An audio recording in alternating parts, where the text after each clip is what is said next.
అసలే అక్రమాస్తుల కేసులతో సతమతమవుతున్న మాజీ ముఖ్యమంత్రి జగన్ మెడకు రాజుగారి ఉచ్చు బిగుసుకుంటుందా? RRR పెట్టిన కేసులో జగన్ త్వరలోనే పోలీసుల ముందు విచారణకు హాజరవ్వాల్సిన పరిస్థితి ఏర్పడిందా? ప్రస్తుత పరిణామాలు చూస్తుంటే పరిస్థితి అలానే కనిపిస్తోంది. వైసీపీలో ఎంపీగా గెలిచినప్పటి నుంచి రెబల్ అవతారమెత్తి జగన్కు ప్రత్యక్ష టార్చర్ చూపిస్తూ వచ్చారు రఘురామరాజు. ఇప్పుడు టీడీపీ ఎమ్మెల్యేగా గెలిచాక కూడా జగన్ను వెంటాడుతూనే ఉన్నారు. ఆ క్రమంలో మాజీ సీఎంకు కొత్త కష్టాలు తప్పవంటున్నారు.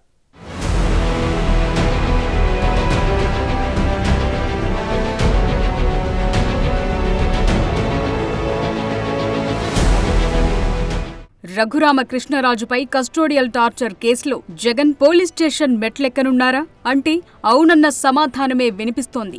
రఘురామకృష్ణరాజు కస్టోడియల్ టార్చర్పై ఆయన చేసిన ఫిర్యాదు మేరకు కేసు నమోదు చేసిన పోలీసులు దర్యాప్తు ప్రారంభించారు. దర్యాప్తులో భాగంగా ఈ కేసులో నిందితులకు నోటీసులు పంపించేందుకు సమాయత్తమవుతున్నారు. ఈ కేసుకు సంబంధించి విచారణాధికారాలు ఇప్పటికీ అప్పటి గుంటూరు సిఐడి ఏఎస్పీ విజయ్ పాల్కు నోటీసులు జారీ చేశారు. రఘురామకృష్ణరాజు కస్టోడియల్ టార్చర్ సంఘటనకు సంబంధించిన ఆధారాలు సమర్పించాల్సిందిగా ఆదేశించారు.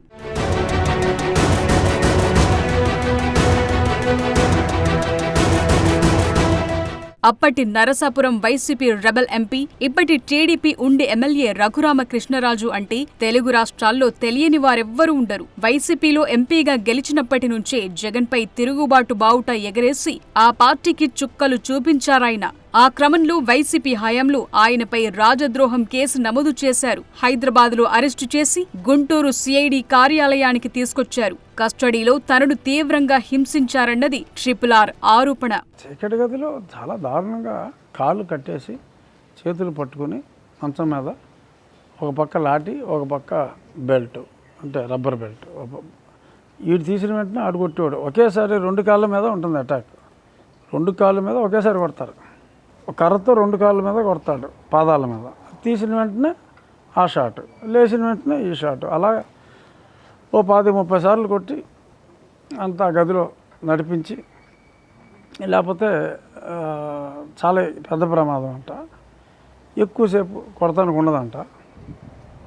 అలాగా గ్యాప్ ఇచ్చి కొట్టి మూడోసారి ఏమో ఒకసారి ఇలా పడుకుంటే ఇంకోసారి ఇలా, ఇంకోసారి ఇలా, మూడోసారి మళ్ళీ ఇలా పడుకున్నప్పుడు చెస్ట్ మీద కూర్చున్నారు. ఆ ప్రెషర్కి మంచం కోళ్ళు ఇరిగిపోయినాయి.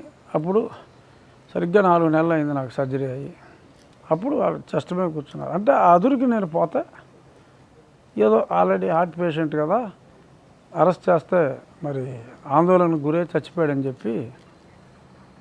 చెప్పాలని అనుకున్నట్టుగా ఉన్నారు.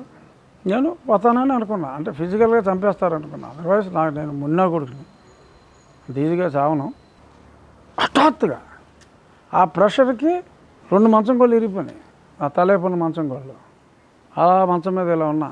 నిజానికి రఘురామరాజు ఈ ఆరోపణలు ఎప్పటి నుంచో చేస్తున్నారు. కానీ కేసు మాత్రం కూటమి ప్రభుత్వం అధికారంలోకొచ్చాక నమోదు చేశారు. గుంటూరు జిల్లా ఎస్పీకి కొద్ది రోజుల క్రితం కంప్లైంట్ చేశారు రఘురామ. తనపై హత్యాయత్నం జరిగిందని ఆరోపించారు. తనను పోలీసులు కొడుతూ ఆ వీడియోను అప్పటి సీఎం జగన్ కు పంపారని ఫిర్యాదు చేశారు. దానిపైనే ఇప్పుడు విచారణ జరగబోతోంది. ఆ కేసులో అప్పుడు సీఎంగా ఉన్న జగన్ కూడా విచారణ ఎదుర్కోబోతున్నారన్న చర్చ నడుస్తోంది. ఈ కేసులో నిందితుల లిస్టులో పెద్ద తలకాయలే ఉన్నారు. మాజీ సీఎం జగన్, అప్పటి సిఐడి డీజీ సునీల్ కుమార్, అప్పటి intelligence chief PSR Anjaneyulu, Guntur CID ASP Vijay Paul, అప్పటి జీజీహెచ్ సూపరింటెండెంట్ ప్రభావతి. ఇప్పటికే వీరందరికీ నోటీసులు ఇచ్చేందుకు రంగం సిద్ధమవుతోంది. నిజానికి విజయ్ పాల్ కు ఇప్పటికే నోటీసులందాయి. ఆయన ఫోన్ స్విచ్ ఆఫ్ లో ఉండడంతో ఆయన ఇంటికి నోటీసులు పంపారు. అప్పుడు ఆయనే విచారణాధికారిగా ఉన్నారు. విచారణ ఎలా జరిగింది, సాక్ష్యాలు ఏం సేకరించారు, ఇలా అన్నీ ఇవ్వాలని నోటీసుల్లో పేర్కొన్నారు అధికారులు.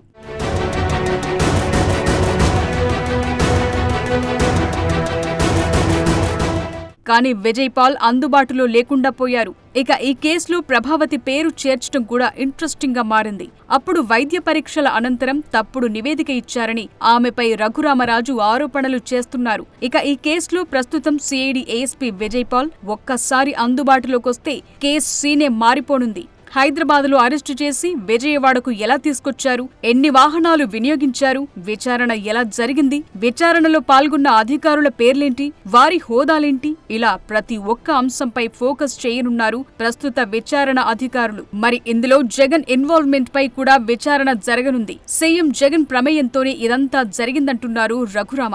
ఉదయం 9 గంటలకు కంప్లైంట్ ఇస్తే 10 గంటలకు ఎఫ్ఐఆర్ నమోదు చేశారు. గంటన్నర టైంలో మంగళగిరి నుంచి హైదరాబాద్ వచ్చి అరెస్టు చేశారు. ఇదంతా పక్కా ప్లాన్ ప్రకారమే జరిగిందని రఘురామ అంటున్నారు. సీఎం నేరుగా ఇన్వాల్వ్ అయ్యారు కాబట్టే ఇదంతా జరిగిందని, అంతేకాదు తనను హింసించటం వెనుక జగన్ హస్తం కూడా ఉందని ఆరోపిస్తూ కేసులో ఆయన పేరును కూడా చేర్చారు.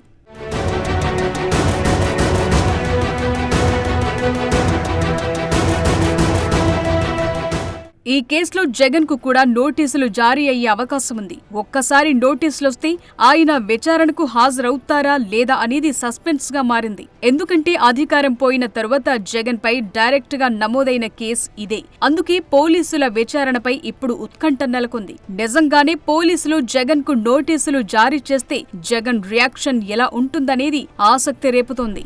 ఖచ్చితంగా కక్షపూరితంగా పెట్టిన కేసే అని వైసీపీ నేతలు ఆరోపిస్తారు.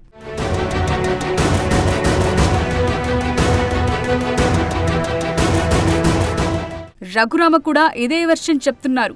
జగన్ ప్రభుత్వానికి వ్యతిరేకంగా మాట్లాడినందుకు తనపై కక్షపూరితంగా రాజద్రోహం కేసు నమోదు చేశారని, హింసించారని అంటున్నారు. మరి దీనికి సంబంధించి వాస్తవాలు విచారణలో తేలనున్నాయి. అయితే నోటీసులను అందుకున్నాక జగన్ పోలీస్ స్టేషన్కొస్తారా లేక కోర్టును ఆశ్రయించి తనపై అభియోగాలను క్వాష్ చేయాలని కోరతారా అన్నది చూడాలి.